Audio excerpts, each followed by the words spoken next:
Hechos capítulo 21. Pero antes de abrir la palabra y exponer la palabra, mis hermanos, hace 47 años, Iglesia Bíblica del Señor Jesucristo celebró su primer servicio de adoración en una casa de familia. Y este próximo miércoles es yo nunca sé cómo se dice, 47º.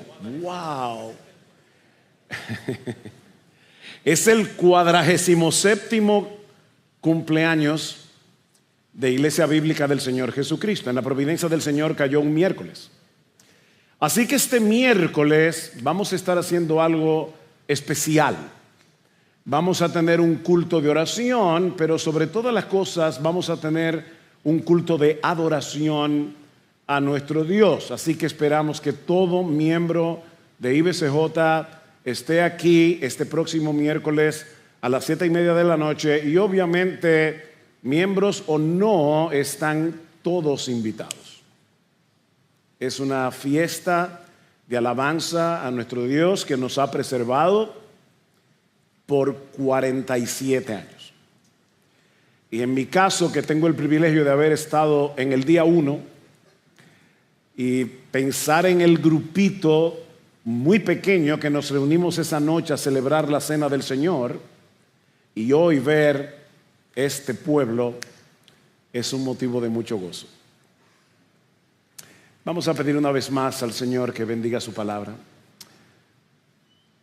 Padre bueno, ciertamente tú eres santo por siempre, y eres tan bueno, tan condescendiente, que te has revelado a nosotros a través de tu palabra.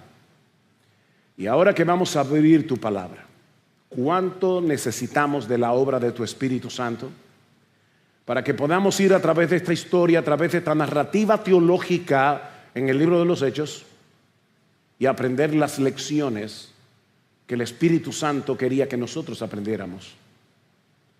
Oh Padre, precisamente pensando en el 47º aniversario de IBCJ, por favor, Señor, háblale a tu pueblo hoy. Despierta a los que están dormidos, alienta a los que están corriendo bien, y salva a los que todavía están muertos en sus delitos y pecados, porque te lo pedimos en el precioso nombre de Cristo. Amén y amén. Leí recientemente a alguien que decía que aunque la seguridad personal es un deseo legítimo, o sea, es legítimo que tú desees estar seguro, la seguridad puede convertirse en un ídolo sutil. La seguridad puede convertirse en un ídolo sutil. Sin darnos cuenta, podemos llegar a valorar más la preservación de nuestro bienestar, la preservación de nuestra comodidad, que el avance del Evangelio. El problema es que en este mundo nadie puede asegurarnos seguridad absoluta.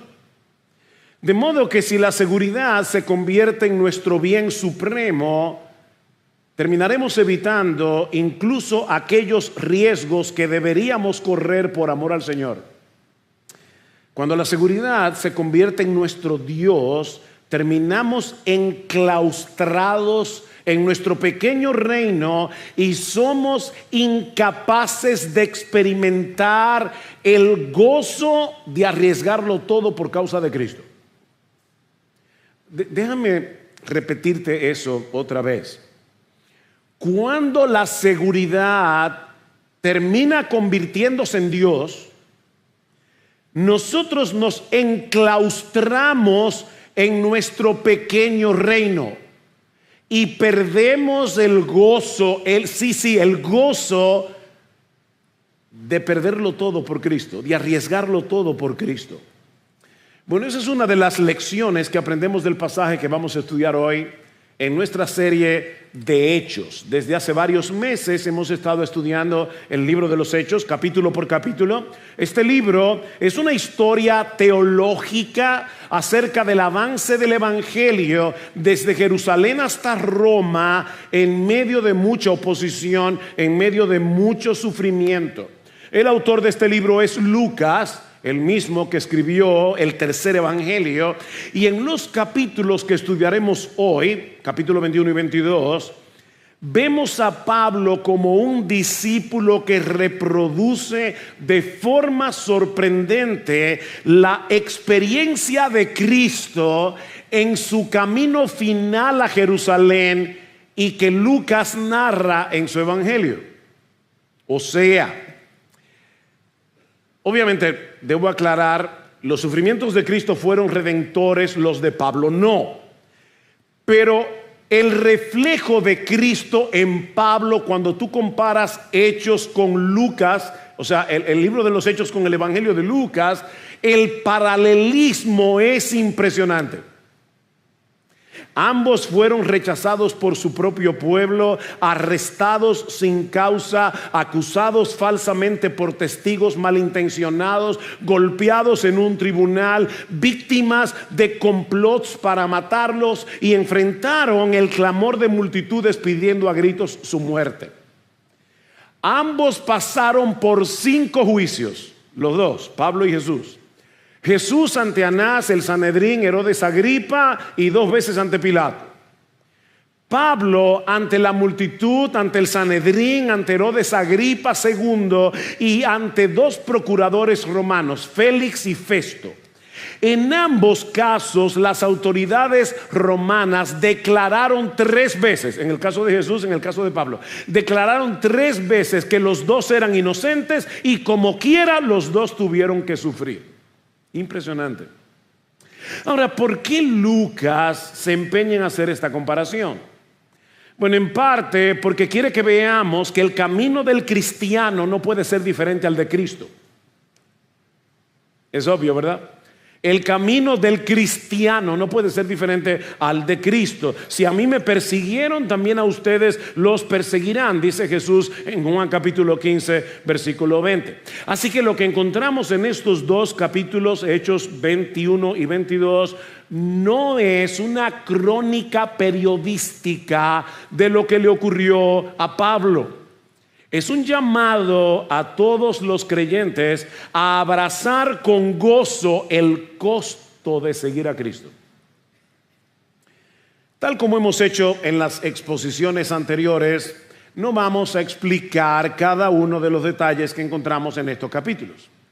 Más bien queremos mirar el bosque sin detenernos en cada uno de los árboles, para aprender a través de la vida de Pablo lo que significa ser fiel a Cristo en medio de la oposición y en medio del sufrimiento. Podemos dividir este relato en 4 partes. En la primera, los versículos 1 al 14 del capítulo 21, vemos en Pablo una determinación a viajar hacia el sufrimiento. Una determinación a viajar. ¿Qué hacemos nosotros con el sufrimiento? Tratamos de evadirlo. Bueno, una determinación de viajar hacia el sufrimiento. Ahora, para entender esta primera parte del relato, tenemos que retroceder un poco hasta Hechos, capítulo 19, versículo 21, donde Lucas señala que Pablo había resuelto en su espíritu ir a Jerusalén después de recorrer Macedonia y Acaya, diciendo, o sea, Pablo diciendo, después que haya estado en Jerusalén, debo visitar también Roma. Ahora, mis hermanos, noten la ruta que Pablo se había trazado. Primero, ir a Macedonia y Acaya, y desde allí viajar a Jerusalén, aunque su meta era llegar a Roma. El problema con este plan de viaje es que desde Macedonia, Jerusalén no queda en la ruta hacia Roma, sino en la dirección opuesta. Es como Una persona que dice desde aquí, desde la capital, yo tengo que ir a Samaná pasando por Dajabón o pasando por Montecristi. Yo quise que ustedes puedan visualizar esto a través de un mapa. Si ustedes pueden ver, en el medio, ¿verdad?, está Macedonia. Al lado izquierdo de ustedes está Roma. Y Jerusalén está debajo, en el lado completamente opuesto. Ahora, todavía mirando este mapa, ustedes pueden tener una idea de lo que significó para Pablo este desvío. O sea, aquí no estamos hablando simplemente de añadirles unas cuantas horas al viaje. Mis hermanos, desde Macedonia hasta Jerusalén hay 1,200 kilómetros, y de Jerusalén a Roma hay 2,300 kilómetros. La pregunta es, ¿por qué hacer un viaje tan largo? ¿Por qué este empeño de llegar primero a Jerusalén a pesar de lo poco práctico de la ruta?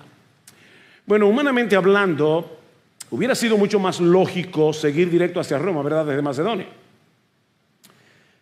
Pero el domingo pasado vimos que el Espíritu mismo, el Espíritu Santo, había impulsado a Pablo para ir a Jerusalén. Vayan a Hechos 20 otra vez. Hechos 20, versículo 22. Y ahora he aquí que yo atado en espíritu, o sea, compelido por el Espíritu.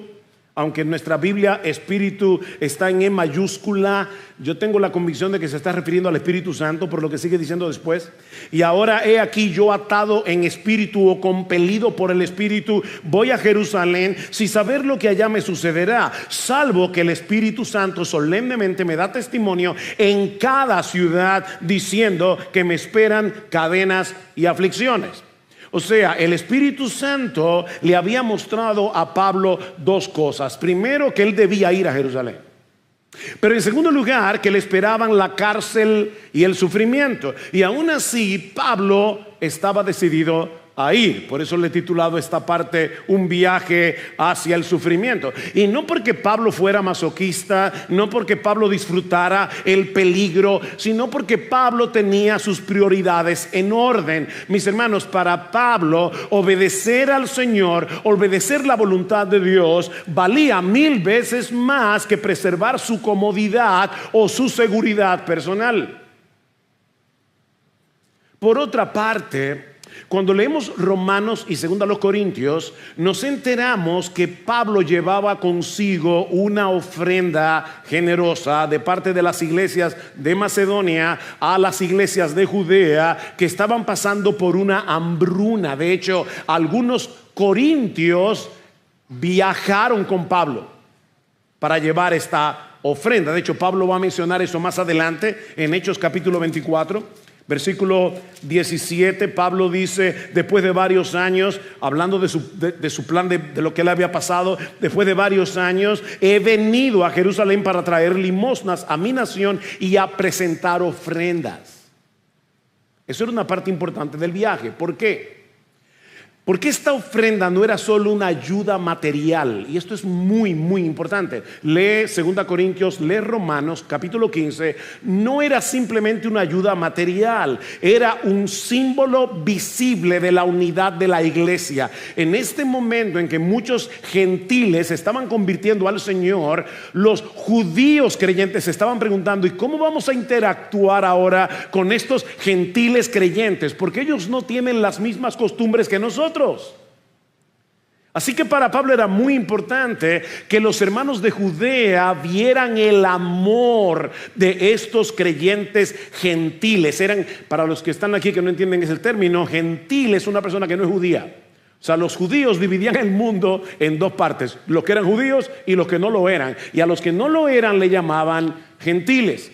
Así que estos eran gentiles que no conocían estas iglesias de Judea, pero sin embargo querían enviar una ofrenda, recordando que en Cristo no hay dos iglesias, una judía y otra gentil, sino una sola iglesia, el cuerpo de Cristo.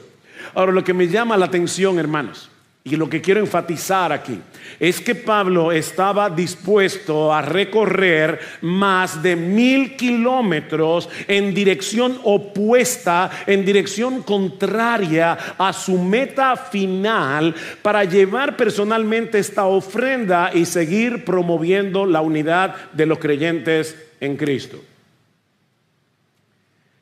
Pablo no estaba enamorado del peligro, repito, pero sí estaba cautivado por un tesoro 1000 veces mayor que su propia vida.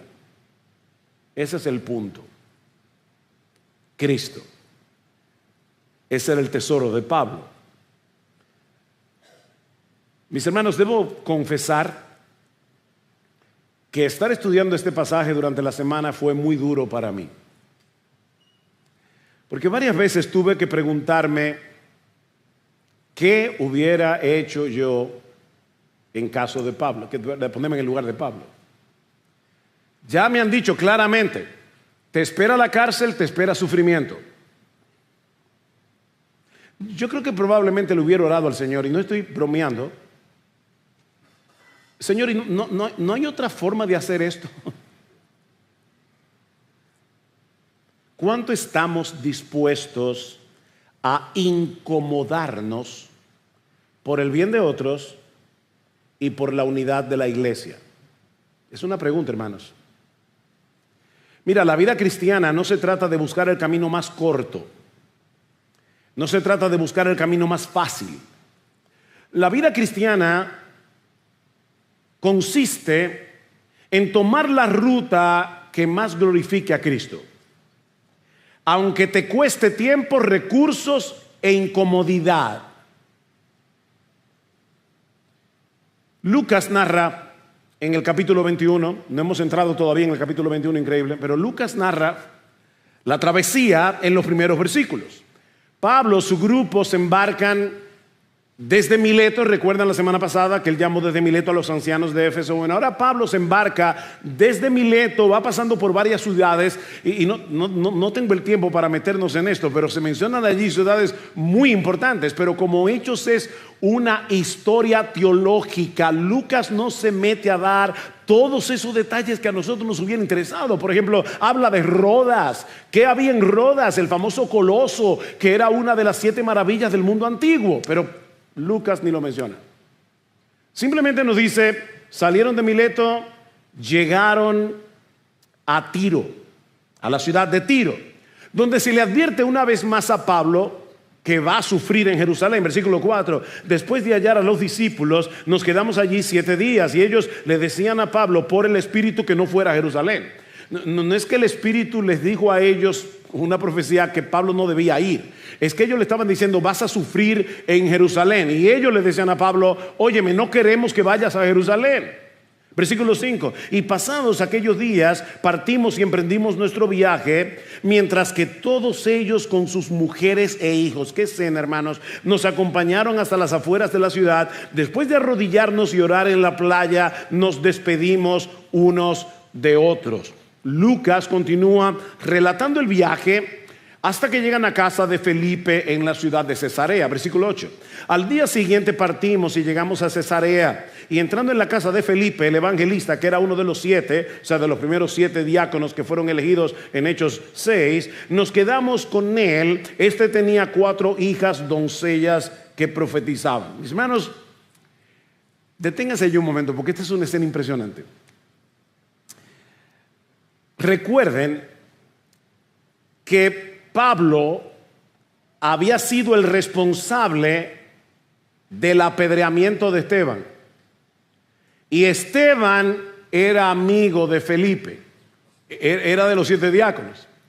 Pero no solamente eso, Pablo también fue el responsable de que Felipe y su familia tuvieran que salir huyendo de Jerusalén y erradicarse en la ciudad de Cesarea. Y lo sorprendente es que nosotros vemos aquí al perseguido disfrutando la hospitalidad, al perseguidor, perdón, disfrutando de la hospitalidad del perseguido. Y por varios días, dice en el versículo 10, Mis hermanos, ese es el impacto que produce Cristo en nuestras vidas. Él une en su cuerpo lo que de otra manera sería imposible de reconciliar. Lucas menciona que Felipe tenía 4 hijas que profetizaban. Por causa del tiempo no puedo detenerme a considerar este detalle a profundidad, pero debo decir que durante este periodo fundacional de la iglesia, es decir, cuando el Nuevo Testamento todavía no estaba completo, el Espíritu Santo repartía o concedía el don de profecía, tanto a hombres como mujeres por igual, cumpliendo así la promesa de Joel que Pedro cita en Hechos capítulo 2. ¿Recuerdan? Derramaré mi espíritu sobre toda carne y vuestros hijos y vuestras hijas profetizarán. Estos profetas tenían revelaciones de parte de Dios mismo en lo que se completaba el Nuevo Testamento. Eso no quiere decir que las hijas de Felipe eran pastoras.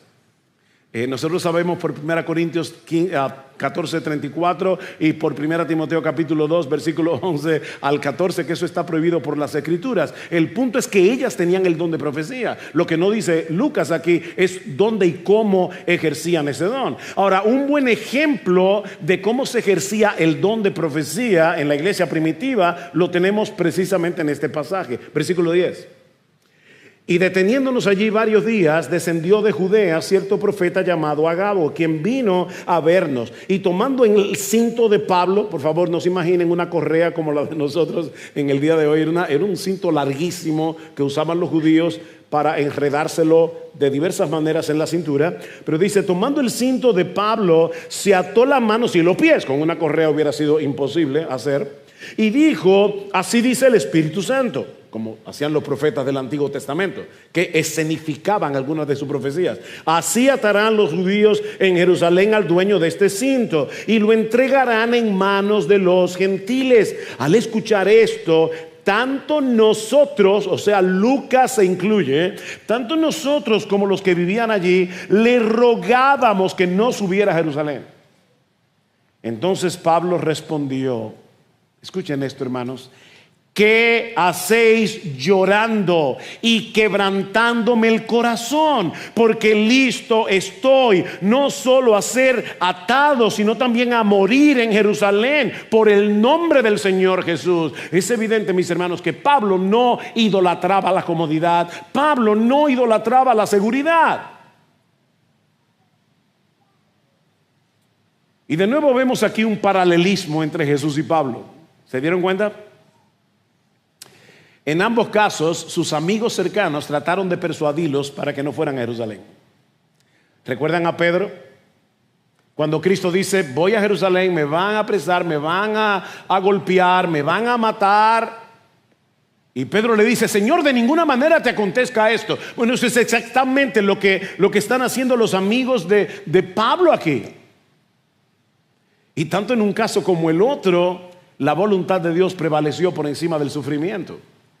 Alguien decía que este fue el Getsemaní de Pablo. O sea, Cristo en Getsemaní decía, Padre, si es posible, pasa de mí esta copa, pero no se haga mi voluntad, sino la tuya. Bueno, en el caso de Pablo fue exactamente igual, versículo 14. Como no se dejaba persuadir, nos callamos diciéndonos que se haga la voluntad del Señor.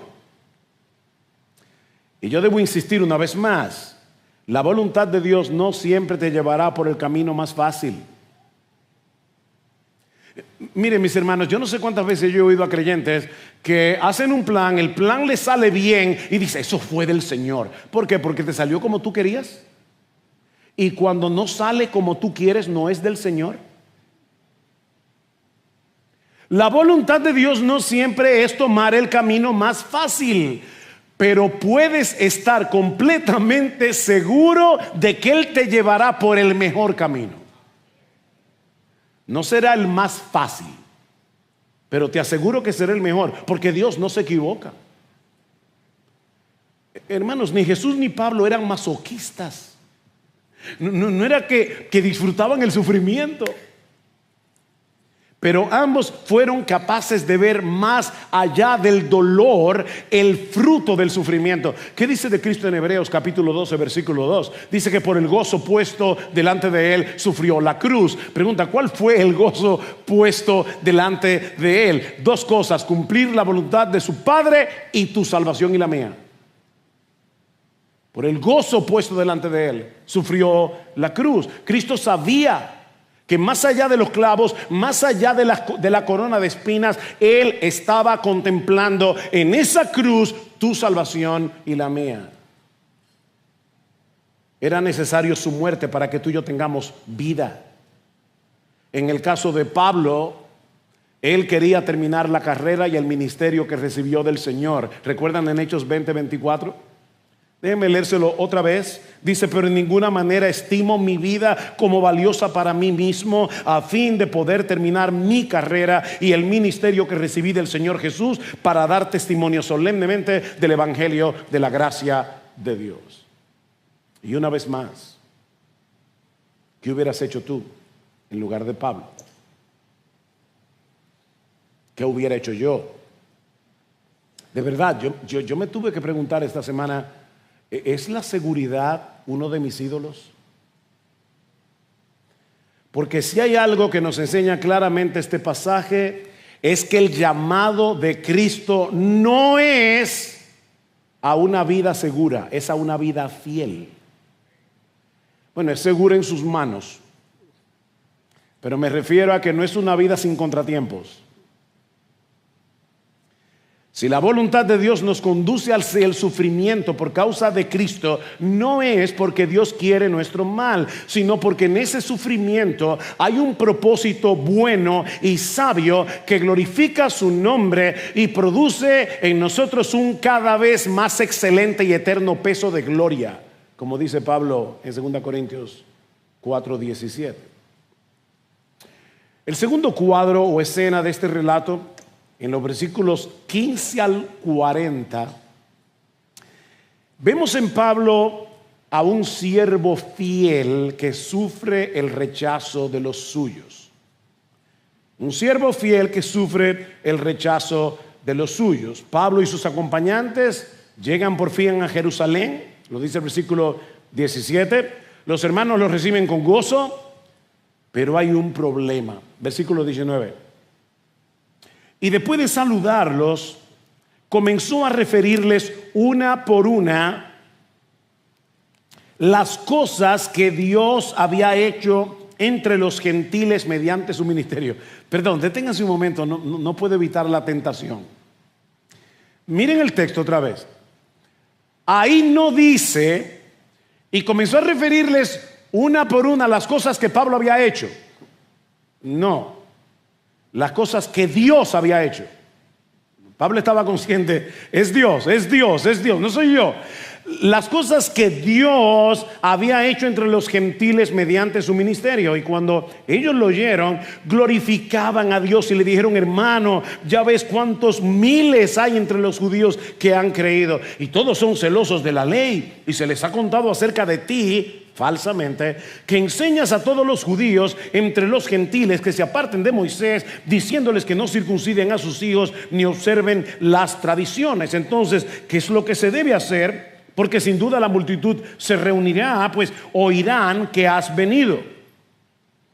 Pablo enseñaba en todas partes que la ley de Moisés era importante, pero que todas las ceremonias, todos los rituales, todos los sacrificios se habían cumplido en Jesús. Así que ya no hay más necesidad de sacrificios, no hay más necesidad de circuncidar a nuestros hijos, no hay más necesidad de guardar las fiestas religiosas de Israel. Pero el problema es que muchos de los judíos que se habían convertido al evangelio todavía se mantenían aferrados a sus costumbres.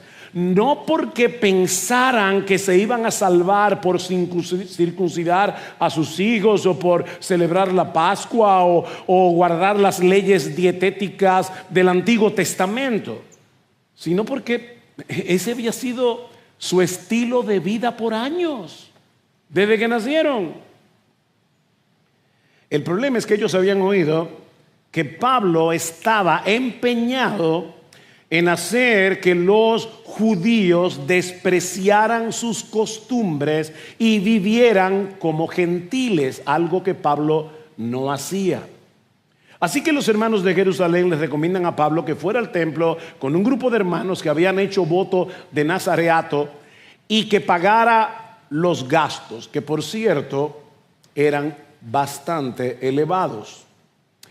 Y de nuevo, por amor a la unidad del pueblo de Dios, Pablo accede. Pero tal como sucedió con Jesús, los judíos incrédulos lo acusan falsamente. Versículo 27. Cuando estaban para cumplirse los 7 días de la purificación de los nazareos, los judíos de Asia, al verlo en el templo, comenzaron a incitar a todo el pueblo y le echaron mano gritando, oigan esto: israelitas, ayudadnos. Este es el hombre que enseña a todos por todas partes contra nuestro pueblo, contra la ley y contra este lugar, es decir, el templo. Y además incluso ha traído griegos al templo y ha profanado este lugar santo. Y Lucas aclara de dónde sacaron ellos ese malentendido. Versículo 29. Pues anteriormente habían visto a Trófimo, el efesio, con Pablo en la ciudad y pensaban que Pablo lo había traído al templo. Esta acusación que los judíos acaban de hacer es gravísima, porque a los gentiles, a los que no eran judíos, se les permitía llegar solamente a uno de los patios del templo, que de hecho se llamaba el patio de los gentiles. Después de ese patio había un muro de 14 metros con inscripciones en latín y en griego diciendo que si un gentil traspasaba ese límite, la pena era muerte, la pena capital. O sea, ¿se dan cuenta de lo que está pasando aquí?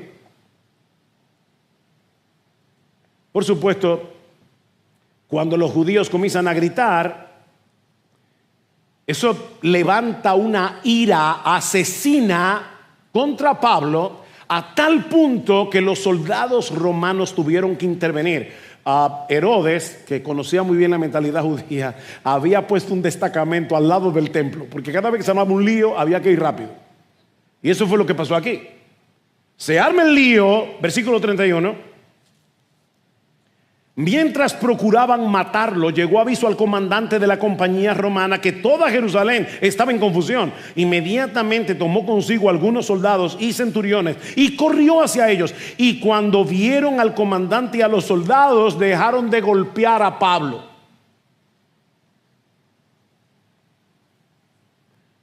¿Ustedes leyeron eso? O sea, en lo que le avisaron al comandante, en lo que él pudo reunir a los soldados y salir corriendo hacia el templo, una turba asesina estaba golpeando a Pablo una y otra vez, una y otra vez.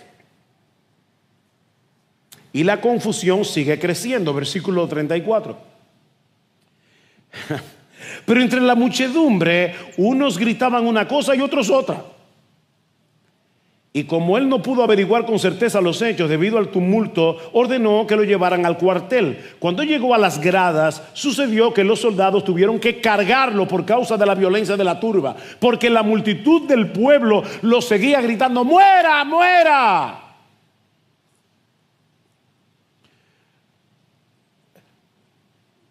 Yo nunca he pasado por una situación como esa. A veces uno está predicando el evangelio y una persona me dice: oye, que no quiero que me hables, que no me importa lo que me estás diciendo. Y eso duele, pero no pasa de ahí.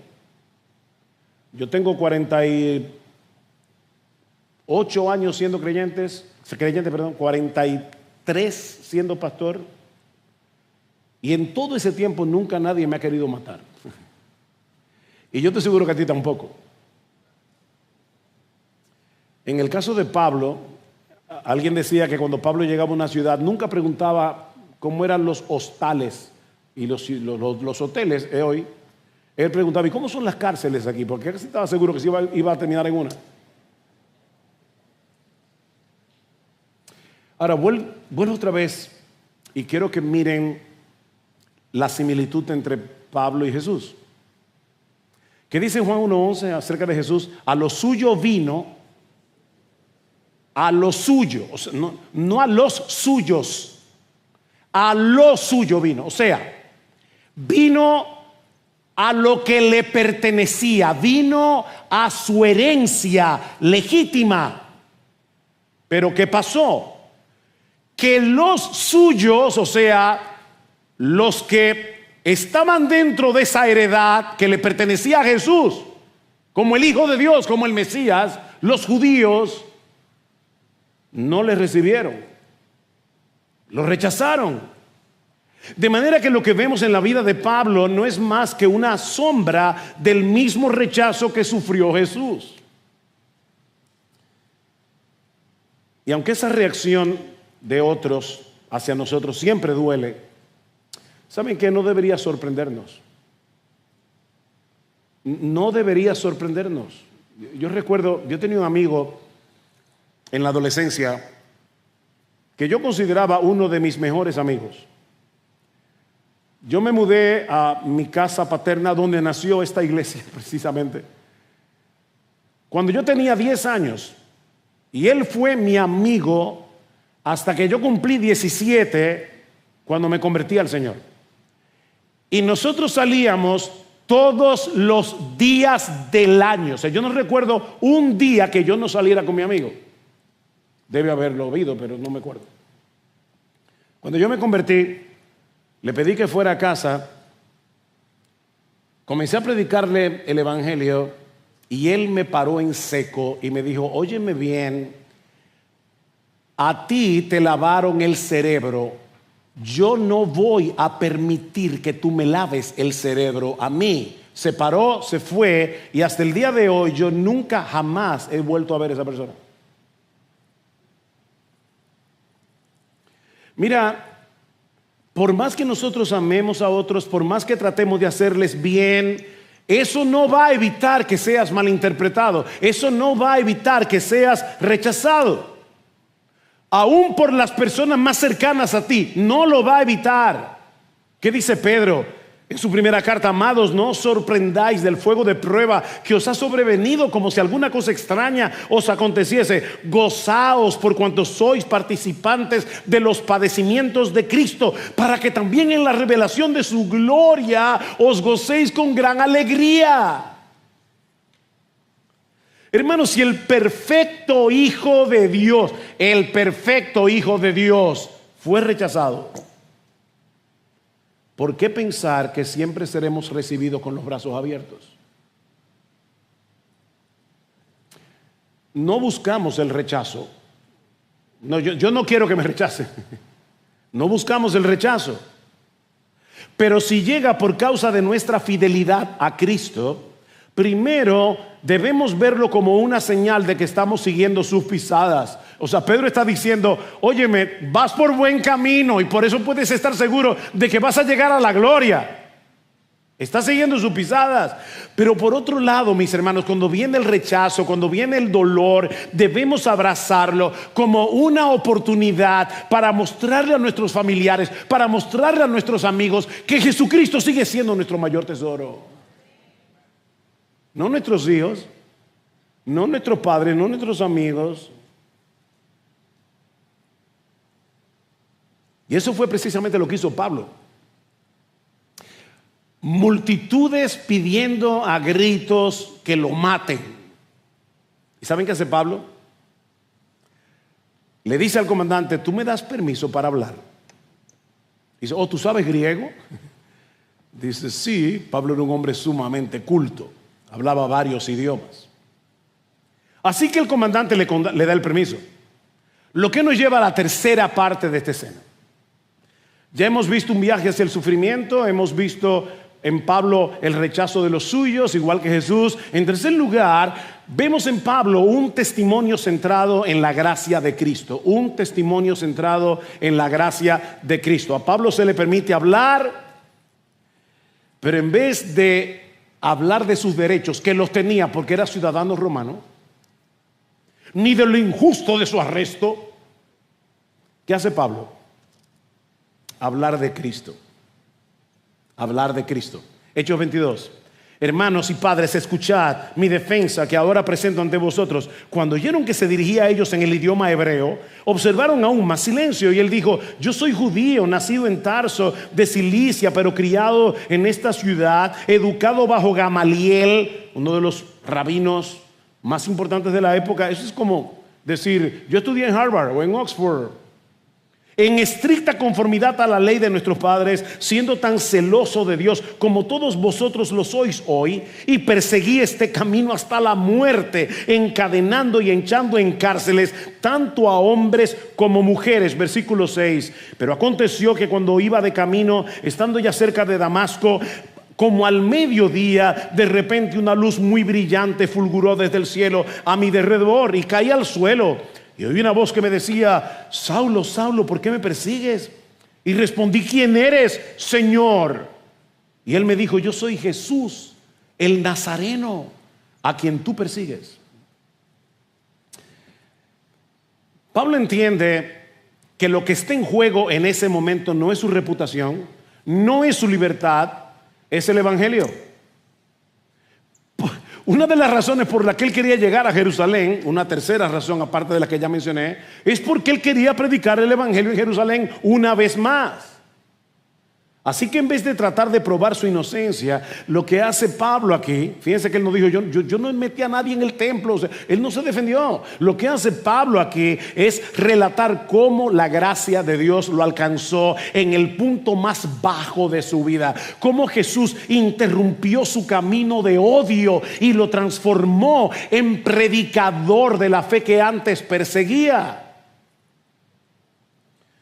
Es como si Pablo les estuviera diciendo a estos judíos: ¿saben qué? Yo los entiendo. Yo los entiendo, yo estuve ahí. Yo también pensaba que Jesús era un impostor y con toda seguridad creía que estaba agradando a Dios al perseguir a los creyentes, hasta que Cristo me salió al encuentro camino a Damasco y me mostró su gloria. Y en ese momento entendí que había estado terriblemente equivocado y que al pelear contra los cristianos yo estaba peleando contra Dios mismo. Lo que me sorprende de este pasaje es que Pablo siguió hablando hasta el versículo 21 y los judíos estaban escuchando atentamente y sin reaccionar. Y yo creo que probablemente ellos no habían captado la implicación de lo que Pablo acaba de decir en los versículos 6 al 8. ¿Cuál es la implicación? Bueno, que la gloria misma de Dios se había revelado en aquel que ellos habían crucificado. O sea, le está diciendo: ¿saben qué? Ustedes lo crucificaron, Él resucitó, ascendió a los cielos y se me apareció vivito en el camino a Damasco, en toda su gloria. Pero ellos todavía no entienden el asunto. Jesús es el Dios de Israel, es lo que Pablo les está diciendo. A quien ustedes creen servir, a quien ustedes creen adorar. Pero el punto crítico viene en el momento en que Pablo trae a colación la misión que Jesús le dio. Ahí fue que la cosa se puso fea. Lo que nos lleva a la cuarta y última parte de este relato. Una reacción violenta ante el escándalo de la gracia. Una reacción violenta ante el escándalo de la gracia. Versículo 17. Pablo sigue narrando su historia. Y aconteció que cuando regresé a Jerusalén, me hallaba orando en el templo, caí en un éxtasis y vi al Señor que me decía: apresúrate y sal pronto de Jerusalén, porque no aceptarán tu testimonio acerca de mí. Y yo dije: Señor, ellos saben bien que en una sinagoga tras otra yo encarcelaba y azotaba a los que creían en ti. Y cuando se derramaba la sangre de tu testigo Esteban, allí estaba también yo dando mi aprobación y cuidando los mantos de los que lo estaban estaban matando. O sea, Pablo está diciendo, ¿cómo va a ser posible que esta gente no acepte mi testimonio si ellos saben que yo era un perseguidor? Versículo 21, pero él, Jesús, me dijo, ve, porque te voy a enviar lejos a los gentiles. Y ahí sí entendieron la implicación. Si Jesús era el portador de la gloria divina, el Mesías de Israel, y ahora estaba enviando a Pablo a predicarle el evangelio a los gentiles, eso quiere decir que el Dios de Israel estaba abriendo las puertas del reino a todo el mundo en igualdad de condiciones. Para un judío del primer siglo, la idea de que los gentiles, o sea, recuerda, todos los que no son judíos, tuvieran el mismo acceso al reino de Dios que ellos tenían, eso era escandaloso. Era escandaloso.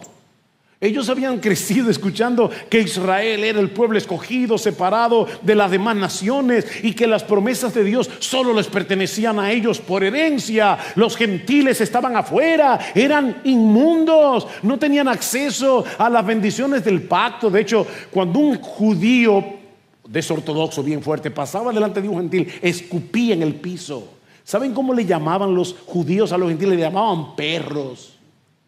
Y ahora esos perros van a tener el mismo acceso que yo, descendiente de Abraham, a las bendiciones del pacto.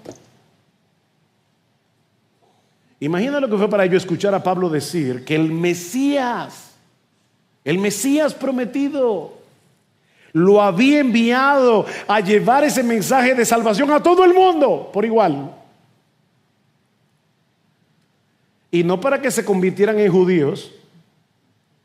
Importante eso. Recuerden el concilio de Jerusalén.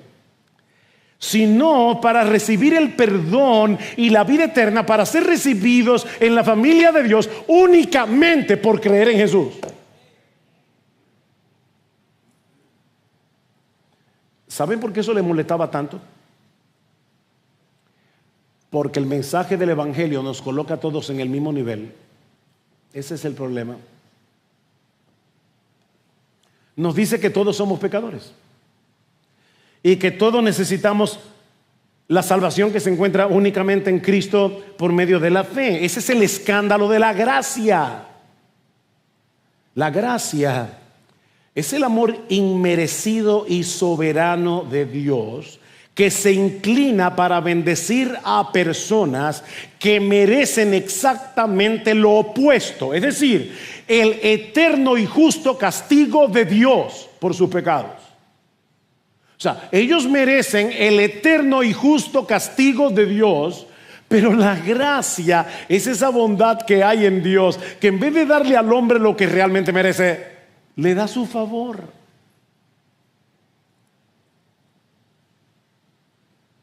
Mira, la gracia, mi amigo, no negocia con nuestros méritos, los destruye. La moneda de las buenas obras no circula en el cielo. Eso es como dinero de monopolio en el cielo. La gracia no tiene nada que ver con tus méritos y los míos, los destruye. No toma en cuenta nuestras credenciales morales, no toma en cuenta tus credenciales religiosas. Nos deja a todos, sin excepción, como mendigos que dependen por completo de la misericordia de Dios. Eso es lo que molesta de la gracia. Para un corazón lleno de orgullo y de soberbia, la gracia es intolerable. Intolerable. Las palabras de Pablo desataron una tormenta. Ya no había espacio para el diálogo ni para la razón. Versículo 23. Dice el versículo 22, lo oyeron hasta que dijo esto, y entonces alzaron sus voces y dijeron: quita de la tierra este individuo. No se le debe permitir que viva. Como ellos vociferaban y arrojaban sus mantos y echaban polvo. Una reacción increíble.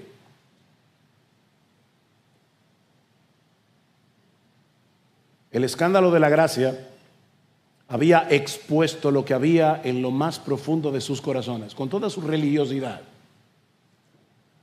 Un rechazo absoluto a la salvación provista por Dios, solo por gracia, solo por Cristo, solo por medio de la fe.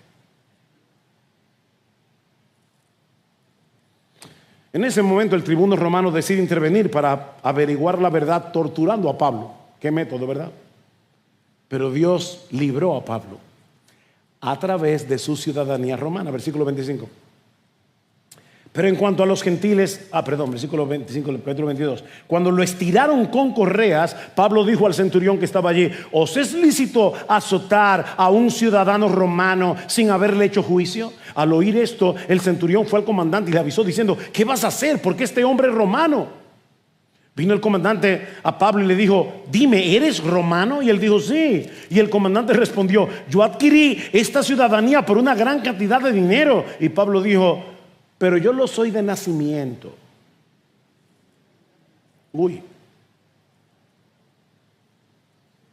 La ciudadanía romana era un privilegio legal y social que otorgaba al individuo una serie de hechos. Era algo que no todo el mundo tenía en Roma. De hecho, la mayoría de las personas no eran ciudadanas romanas.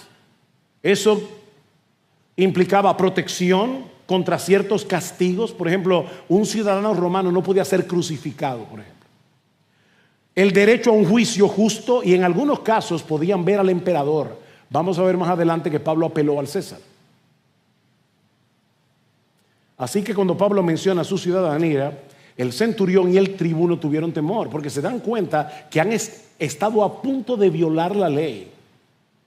Golpear a un ciudadano romano era un crimen gravísimo. Versículo 29. Entonces los que iban a someterlo a azotes, al instante lo soltaron. Y también el comandante tuvo temor cuando supo que Pablo era romano, y porque lo había atado con cadenas. Al día siguiente, queriendo saber con certeza la causa por la cual los judíos lo acusaban, lo soltó y ordenó a los principales sacerdotes y a todo el concilio que se reunieran. Llevando a Pablo, lo puso ante ellos. Ahora el escenario queda preparado para el siguiente juicio de Pablo, que veremos en la próxima ocasión.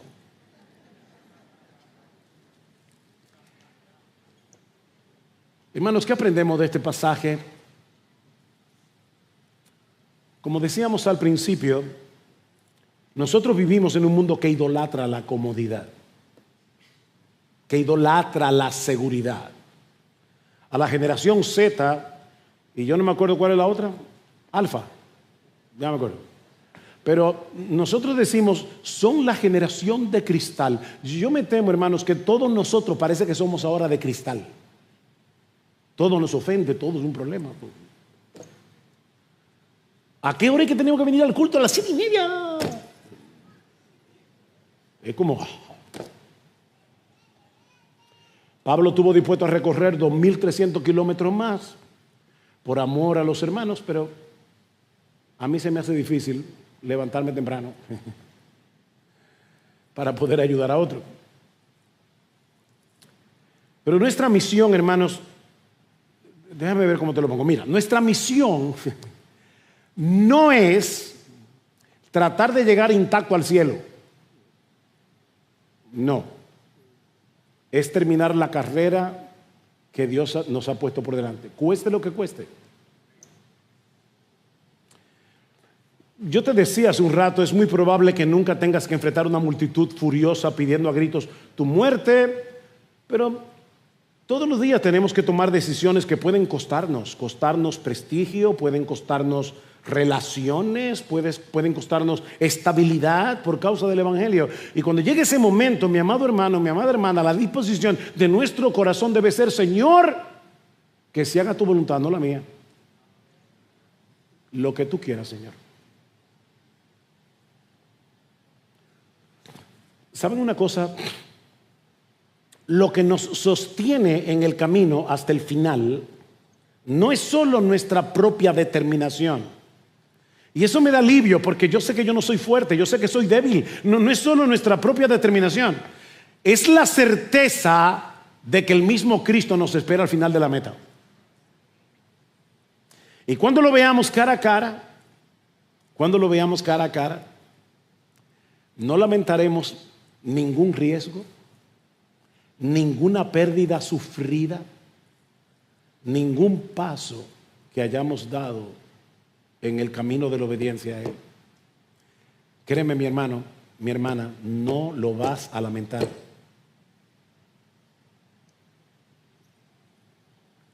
Y si tú estás aquí sin Cristo, este pasaje te pone frente a una disyuntiva. El mismo mensaje que indignó a los judíos del primer siglo es el mismo que nosotros anunciamos hoy.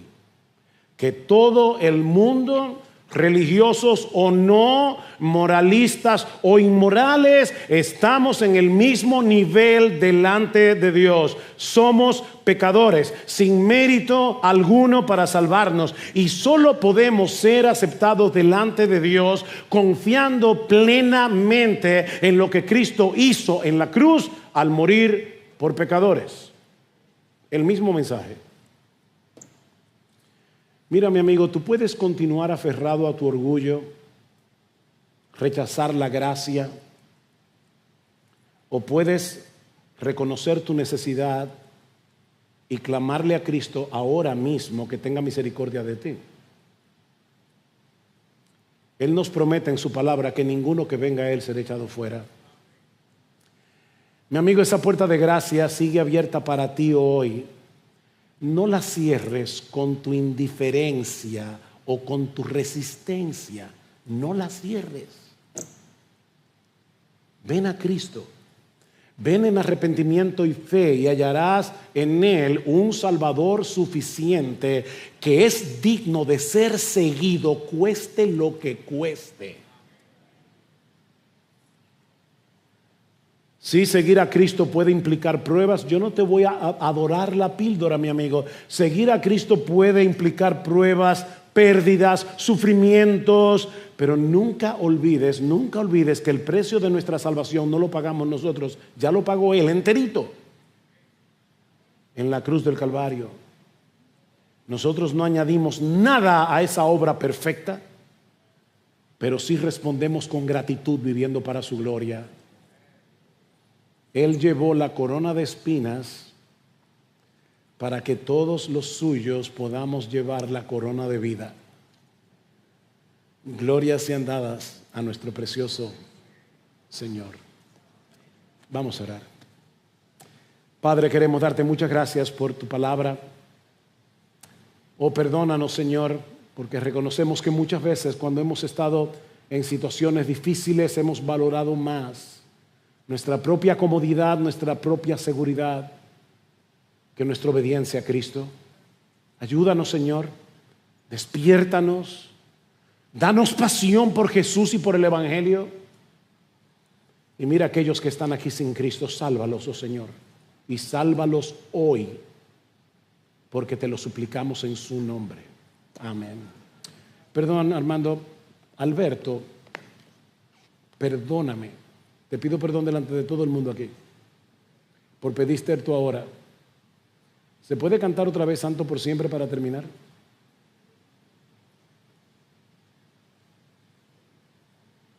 Digo, no solo te pido perdón a ti, a todos los del Ministerio de Alabanza.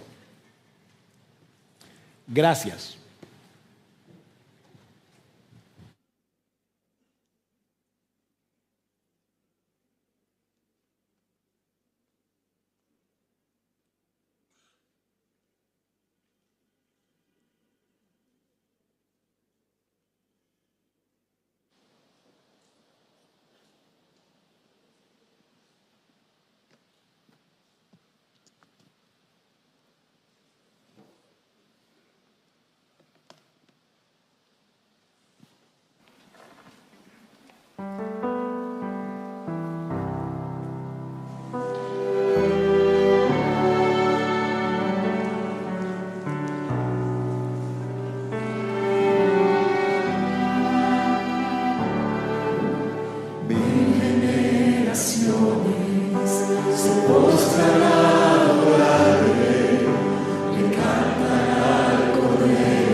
Amén, amén, amén. Gloria a ti, Señor.